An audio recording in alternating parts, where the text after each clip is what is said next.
The party was in full swing, chandeliers glowing, music floating through the marble hall, when the room suddenly burst into cruel laughter. All eyes had turned toward Naomi Carter, a tall black woman in an elegant evening gown that shimmered under the lights. She had barely made it through the door when Isabella Harrington, the billionaire family's daughter, accidentally tipped her glass forward, spilling champagne all over Naomi's dress. Gasps were followed by mocking smiles, and then the joke started. Did the maid wander into the wrong party? Isabella sneered, her voice sharp enough to cut through the music. Guests lifted their phones, eager to record the scene as if it were tonight's entertainment. Some chuckled openly, others whispered while pointing at the stain spreading down Naomi's gown. In that moment, it looked like the woman standing in the middle of the floor had been reduced to nothing more than a punchline. But Naomi didn't react the way they expected. She didn't shout, she didn't cry, she didn't rush to clean herself. She stood perfectly still, her eyes calm, her face unreadable. And yet, if anyone had been paying attention, they would have noticed the shift. There was a weight in her silence, a cold strength in the way she stared back at the crowd. Something that should have warned them. Because the woman they thought was powerless, the woman they mocked for fun, carried the kind of power that could end their empire with a single phone call. They just didn't know it yet. If you believe respect is priceless, hit that subscribe button right now. Naomi Carter was not just another guest who happened to slip into the Harringtons' party. At 48, she was one of the most powerful business leaders in America. People in boardrooms whispered her name with respect and sometimes even fear. She was the founder and CEO of Carter Global Holdings, a company that reached across real estate, technology, energy, and even aviation. Her empire was worth tens of billions, but none of it had been handed to her. Naomi had grown up in a neighborhood where the lights didn't always stay on and where her mother worked 2 jobs just to put food on the table. From a young age, Naomi knew she had to fight for every inch of progress. She worked through college, built her first small business with borrowed money, and then turned that risk into a chain of successes no one could ignore. Even after all her victories, Naomi never forgot the people who had less. She created scholarships for students from low-income families, invested in small businesses owned by women and minorities, and made sure her foundation supported causes that gave people real chances to rise. Behind the diamond necklaces and custom gowns, Naomi carried the story of sacrifice, grit, and determination. To her, respect wasn't tied to wealth or status. It was about basic humanity. And that's what made what was happening inside the Harringtons' party sting even more. They thought they were laughing at someone beneath them, but in reality, the woman they mocked had climbed higher than any of them ever would. The Harringtons were the kind of family that looked perfect from the outside. They lived in a glass tower above Manhattan, owned country homes by the ocean, and were always on the front page of society magazines. Richard Harrington, the father, was 62 and carried himself like a king. But the truth behind his polished smile was far less glamorous. His company had been losing money for years, and the family was drowning in debt he kept hidden. He was desperate for a deal that would save not just his business, but his family's entire reputation. His wife, Evelyn, was just as proud, but in a different way. She was obsessed with status, hosting charity galas and luncheons not to help others, but to remind everyone that she was still part of the city's most exclusive circle. Losing that spotlight scared her more than losing every dollar in the bank. Their children were no better. Lucas, at 30, had never worked a real day in his life. He wasted money on failed projects and partied with friends who cared more about champagne than success. Isabella, the youngest at 27, was beautiful, confident, and dangerous in her own way. She had grown up learning that cruelty was power, and she used it without hesitation. To her, humiliating others was a sport. Together, the Harringtons looked untouchable, but the truth was they were hanging by a thread. The only thing keeping their empire from collapsing was a $5 billion deal with Carter Global. The same deal that Naomi Carter, the woman they were mocking that night, had the power to either sign or destroy. Naomi arrived at the Harringtons' penthouse just as the city lights of Manhattan glittered against the night sky. She stepped out of her car in a gown that turned heads the moment she entered view, elegant, simple, but worth more than most people's yearly salary. Her hair was perfectly styled, her jewelry quiet but expensive, and she carried herself with the calm confidence of someone who had built an empire with her own hands. But the welcome she received at the door was nothing like the one given to the other guests. The valet barely looked at her before pointing her toward the service entrance, as if someone like her couldn't possibly belong at such a glamorous event. At the main doors, things didn't get better. The security guard checked her invitation again and again, acting like it must be fake. While other guests were waved through with smiles and hardly a glance, Naomi was forced to wait in the cold, questioned and treated with suspicion. Minutes turned into nearly an hour. She stood outside watching white guests stroll past her into the warmth of the party, laughing and clinking glasses, while she remained stuck at the door. Some of them even glanced at her with pity, others with judgment, whispering as if she were in the wrong place. By the time she was finally allowed inside, the excitement she had felt for the evening had been stripped away. What was meant to be a night of celebration, a chance to meet the Harringtons face to face and confirm the biggest deal of their lives, had already turned into something darker. And Naomi had no idea that the real humiliation hadn't even begun yet. The moment Naomi stepped into the grand hall, the humiliation began. Evelyn Harrington spotted her from across the room and, with a voice loud enough for half the guests to hear, sneered, "Who let the maid in here?" Laughter rippled through the crowd. Richard Harrington turned, saw Naomi standing near the doorway, and added coldly, "This is a private event, not a job fair." Their son Lucas, already drunk, raised his glass and shouted, "Hey, the dishes are piling up in the back. Better get to work." His friends roared with laughter, clinking their glasses like it was the funniest joke of the night. Isabella, with her cruel smile, pretended to help Naomi by offering her a drink, then placed her foot in Naomi's path so she would stumble. The glass tipped, champagne spilling all over Naomi's gown, the stain spreading down her dress like a target. Phones went up instantly, recording the scene, eager to catch every second of her embarrassment.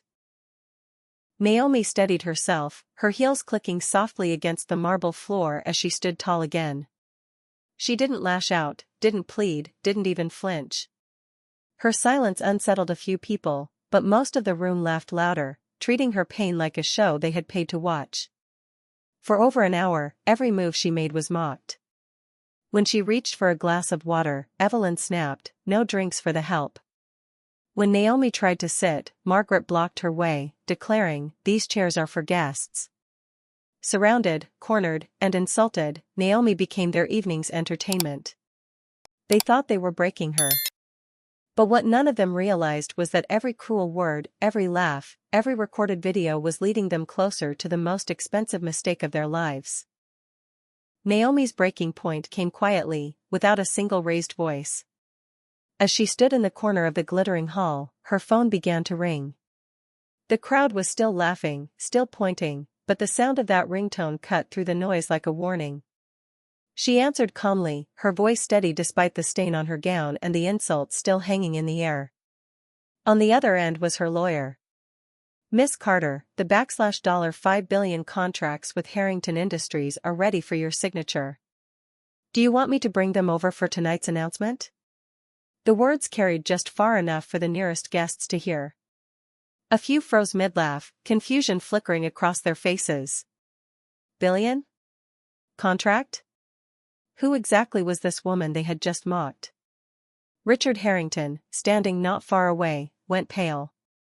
He had been waiting months for this deal, the one thing that could rescue his collapsing empire. He pushed through the crowd, his voice shaky, desperate. "Wait. What did you just say your name was?" Naomi ended the call, slipped her phone into her clutch, and finally turned to face him. Her voice was calm, almost too calm. "Naomi Carter, CEO of Carter Global Holdings." The silence that followed was heavier than the chandeliers above their heads. Drinks slipped from hands. Phone stopped recording.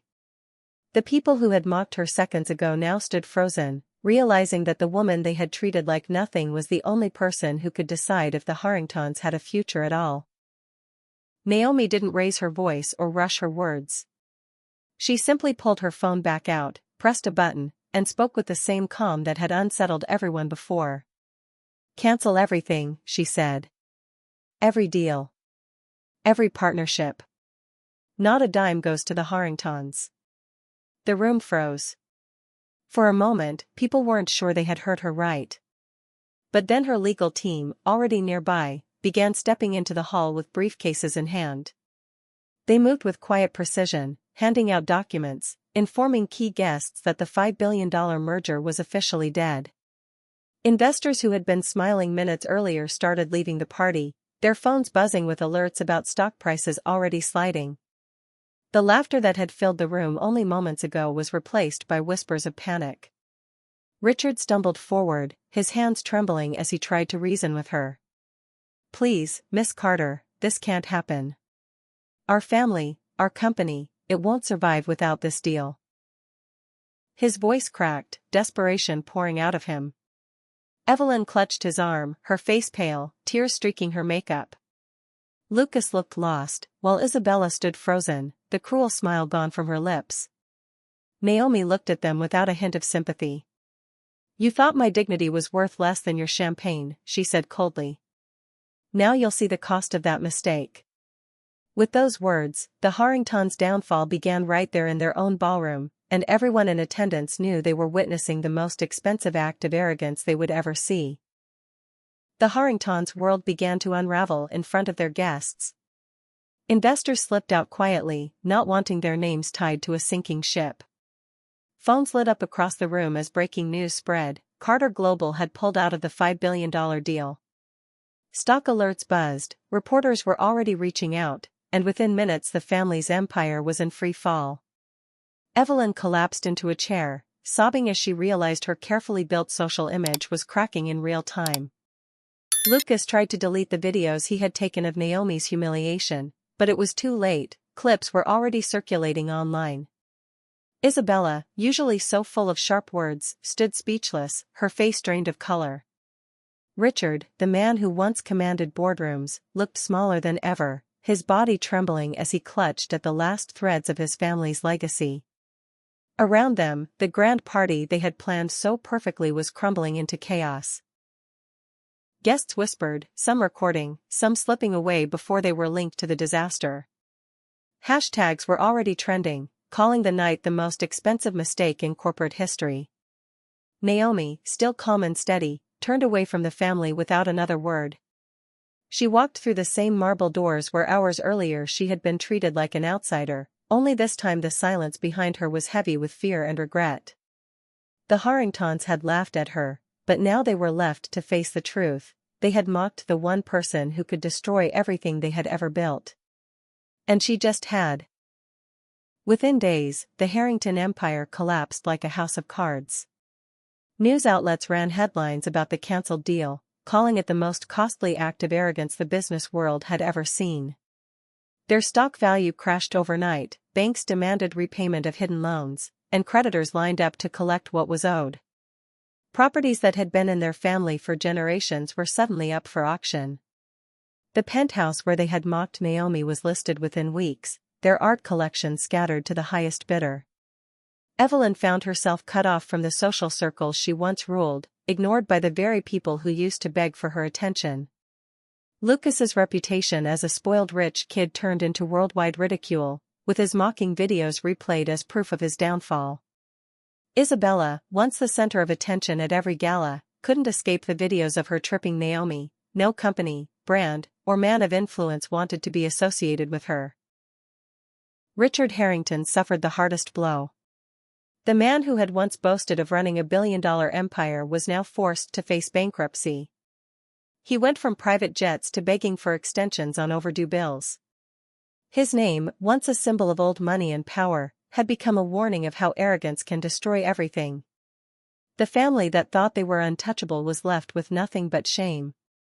Meanwhile, Naomi carried on with her life, her company stronger than ever, her name respected even more for the stand she had taken.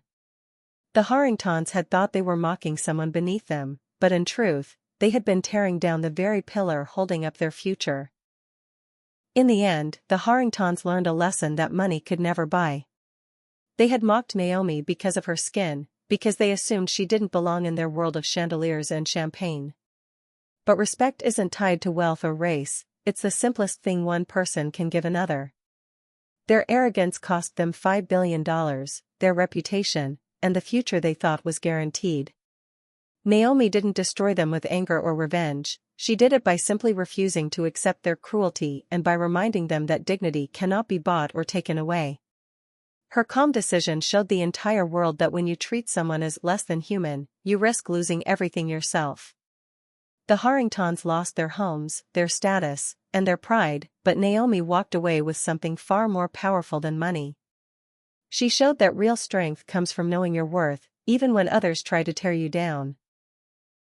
The story of that night spread across the globe, repeated in news reports, business schools, and social media, not as a tale of wealth, but as a warning: the price of disrespect can be greater than you ever imagined.